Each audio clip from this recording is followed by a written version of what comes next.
আপনার সঙ্গে নতুন করে আলাপ করিয়ে দিই, একে চিনে রাখুন।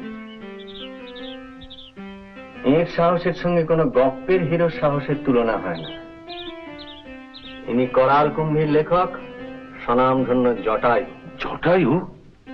আপনি জটায়ু? ও উনি একটু বাড়িয়ে বলছেন, না আমি আসলে কিছু না। আপনাদের এখানে কোনো রোমাঞ্চকর ঘটনা টটনা? না, রোমাঞ্চকর কিনা জানি না মশাই, তবে ইদানিং এখানে এক জাঁদরেল সাধুর আবির্ভাব হয়েছে। আচ্ছা, মছলি বাবা।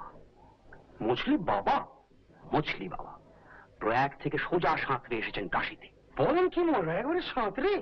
আমি বলছি না মশাই, লোকে বলছে। এর কাছে তো ইংলিশ নস্যি মরে।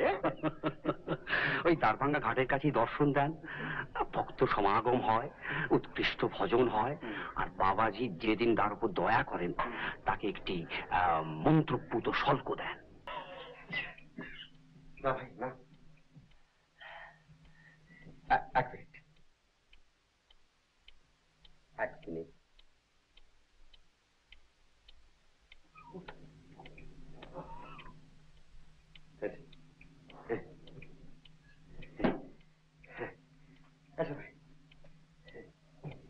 জয় বাবা বিশ্বনাথ। লালমোহন বাবু কিন্তু কোনো কথাই বলছেন না। জটায়ুর অমর সৃষ্টি প্রখর রুদ্রের মতন ডিয়ার ডেভিল চরিত্র থাকতে ক্যাপ্টেন স্পার্ক মেরে বেরিয়ে গেল, এটা কি করে ভালো লাগতে পারে বল? মুখ্যম ধরেছেন মহারাজ।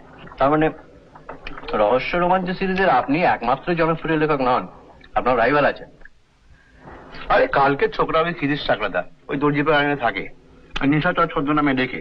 আরে মনে হয় আমার 3 দিনে এডিশন শেষ, আর ওর 3 মাসেও কিছু হয় না। ইনি স্পার্কের সৃষ্টিকর্তা। স্পার্কের বিশেষত্বটা দাদাকে বলে দাও না। কি বলতো?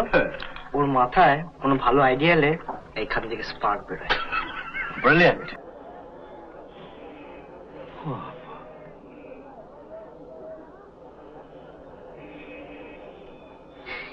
দেখুন,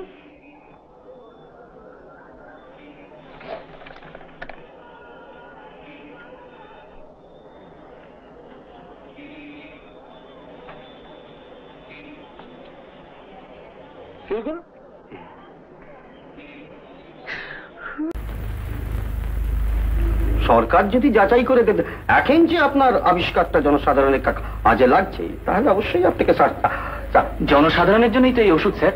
মানে এই ওষুধ একবার খেলেই জীবনের সব ব্ল্যাক হোয়াইট হয়ে যাবে, তাই তো এর নাম দিয়েছি ব্ল্যাকিনন।